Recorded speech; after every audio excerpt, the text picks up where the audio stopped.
Hey, hello everyone. Welcome back to We Learn English Easily. So today again we are here with another poem. और आज की हमारी poem है the snake drawing. मतलब सांप जो है वो कैसे बचने की कोशिश करता है और इंसान कैसे उसे बचने की कोशिश करता है। ओके, मतलब मीनिंग मैं थोड़ा एक्सप्लेन में आपको बाद में समझाऊंगी जैसे ही हम पोएम शुरू करेंगे। Okay, so let's start the poem. Most of us think of snakes as fearsome symbols of death.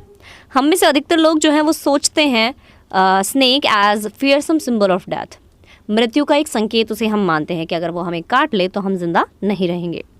But snake in this poem is itself a victim. लेकिन इस कविता में हम देखेंगे कि सांप खुद एक विक्टिम है, खुद वो एक पीड़ित है, वो खुद कैसे इंसानों से बचने की कोशिश करता है।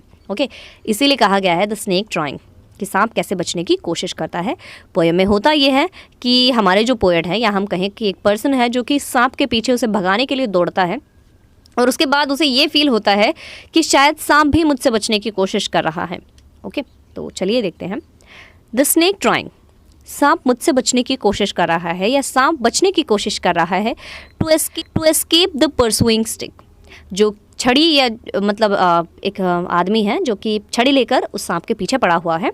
तो सांप जो है वो बचने की कोशिश कर रहा है द परसुइंग स्टिक, उस पीछा करती हुई छड़ी से बचने के लिए वो कोशिश कर रहा है।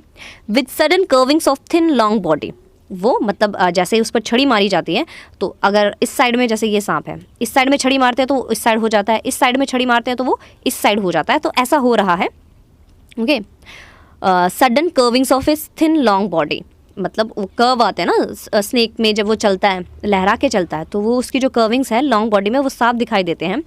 हाउ ब्यूटिफुल, कितनी सुंदर, and graceful are his shapes, और कितनी अट्रैक्टिव उसकी शेप है, कितने सुंदर उसके कर्व हैं। He glides through the water away from the stroke.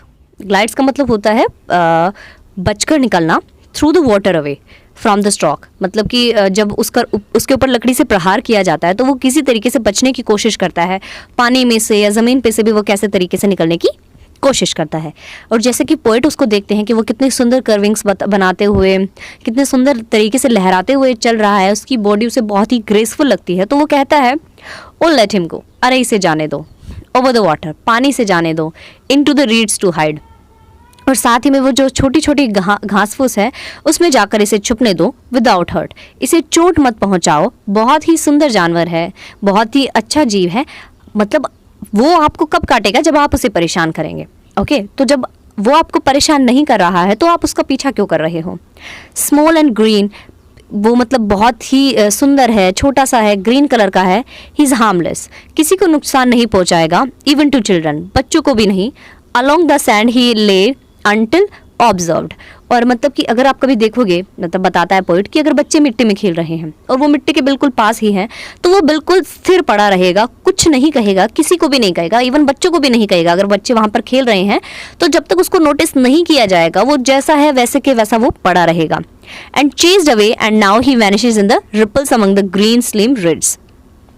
लेकिन जैसा ही उसका पीछा किया जाता है तो वो छोटी झाड़ियों में जाकर कहीं गायब हो जाता है। Okay, so this is a poem. I hope आपको समझ में आई होगी। पोएम में बताया गया है कि जानवर जो होते हैं वो भी इतने बेवकूफ़ नहीं होते हैं कि आप उनको कुछ ना कहें और वो आपका पीछा करें। ओके, तो इस तरीके से स्नेक को यहाँ पे क्या बताया गया है, एक विक्टिम बताया गया है, पर्सोनिफिकेशन किया गया है कि किस तरीके से स्नेक को एज अ ह्यूमन बीइंग दिखाया गया है कि भाई उसमें भी जान है, वो भी एक इंसान है, उसे भी तकलीफ होती है। अगर आप उसका पीछा नहीं करेंगे, आप उसको परेशानी नहीं देंगे, आप उसको हर्ट नहीं करेंगे तो वो भी आपको हर्ट नहीं करेगा।